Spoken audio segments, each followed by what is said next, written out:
నా పేరు ఇస్మాయిల్ అన్న. అయితే ఇది వెంకటేశ్వర కాలనీ అన్న. అయితే ఇక్కడ మొత్తము గలీజ్ చేస్తారన్న, మొత్తం చెత్త, చచ్చిపోయిన ఎడ్లు బర్రెలు. ఎవరు కస్టమర్ రావాలన్నా కానీ కష్టం. ఇక్కడ చాలా ఇబ్బంది అయింది. డబ్బులు పెట్టినాం మేము, మళ్ళీ అమ్ముకోవాలంటే మాకు చాలా ఇబ్బంది అయిపోయింది. ఇంత గలీజ్ చేస్తారంటే ఎవరు మొత్తం ఇక్కడ రానికే ఇది లేదన్న. మొత్తం చాలా ఇది పార్క్ జాగా అన్న. ఈ పార్క్ జాగా కూడా మొత్తం ఖరాబ్ చేసి పెట్టిరన్న. అది విషయం అన్న. మాకు దయచేసి మాకు సహకరించాలన్న. ఈ మొత్తం గలీజ్ చేస్తారన్న. మొత్తం ఇక్కడ మొత్తం గలీజ్ చేసి పెడుతుర్రన్న. ఎవరు వచ్చినా కానీ ముక్కుకు చేతులు పెట్టుకొని వస్తారన్న. ఎవరు వస్తలేరన్న ఇక్కడ. అది ఇంతకు తోలుతా నేను కంటిన్యూ ఉంటుంటే. అయితే ఇక్కడ నేను నడుమిట్లా రాలేదన్న. జర మొత్తం గలీజ్ చేసి పెట్టిరు. జర ఏదన్నా ఒకటి మీరు సహాయపడితే బాగుంటుంది. ఇప్పుడు ఇక్కడ కుక్కలు ఇవన్నీ వచ్చినాయి కదా, మొత్తం కుక్కలు దాదాపు ఒక 30-40 కుక్కలు, రోజు 50 కుక్కలు దాకా ఉంటాయి ఇక్కడ. అట్లా మొత్తం జంతువులు ఊర్లకు కాలనీలకు రావడం జరుగుతుంది. ఖచ్చితంగా పోతాయి కదన్న. కుక్కలు అన్నప్పుడు ఎక్కడంటే అక్కడ తిరుగుతాయి తిననికే. ఇప్పుడు గొడ్లు బర్రెలు అవి ఇవి వేస్తారు కదా, వేసిన తర్వాత ఖచ్చితంగా తింటాయి అవి.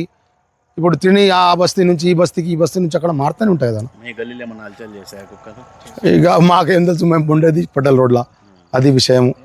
అట్లా ఖచ్చితంగా కదా, తెలియదు కదనా.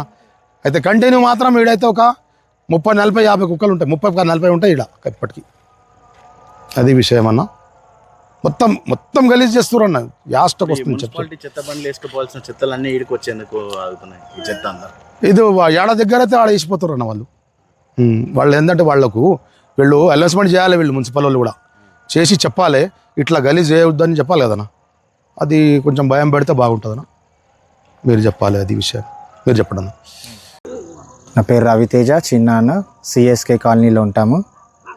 ఇప్పుడు మీరు చూస్తున్న ఈ పొల్యూషన్ కానీ ఇవన్నీ ఆవుల కలేబరాలు, డస్టు, వైర్లు కాల్చుతూ మొత్తం పొల్యూషన్ చేస్తున్నారు. ఎర్లీ మార్నింగ్, నైట్, ఈవినింగ్ ఎవరైనా రావచ్చు. ఎవరైనా ఆఫీసర్, మున్సిపల్ కమిషనర్ వచ్చి కూడా చూడవచ్చు. మంచి పొల్యూషనే ఉండదు ఈ సర్కిల్ మొత్తం. ఈవెన్ నైట్ 11 నుంచి మార్నింగ్ నుంచి ప్రతిదీ కాలుస్తూనే ఉంటారు. మొత్తం పొల్యూషనే ఉంటుంది ఈ ఏరియా మొత్తం. మీరు నైట్ కూడా రావచ్చు ఆ రూట్ నుంచి వస్తే 40 కుక్కలకు తక్కువ ఉండదు. ఇక్కడ ఏవైతే కాలుస్తుంటాయో పేగులు, వాటికి ఉన్న కచరా మొత్తం తెచ్చి రోడ్ల మీద వేస్తారు.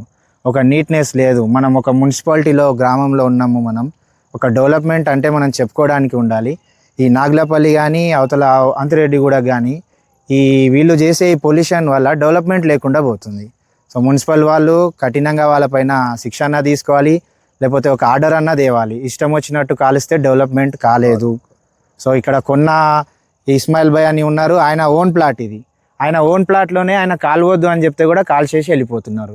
ఇంకా నీకు ఇన్వెస్టర్స్ ఇవందరూ ఎవరు వస్తారు ఇట్లాంటివి ఉంటే? దయచేసి ఆలోచించాలి. మున్సిపల్ కమిషనర్ కానీ పోలీస్ వాళ్ళు కానీ దీనిపై కఠిన చర్య తీసుకోవాలని కోరుకుంటున్నాను. Thank you.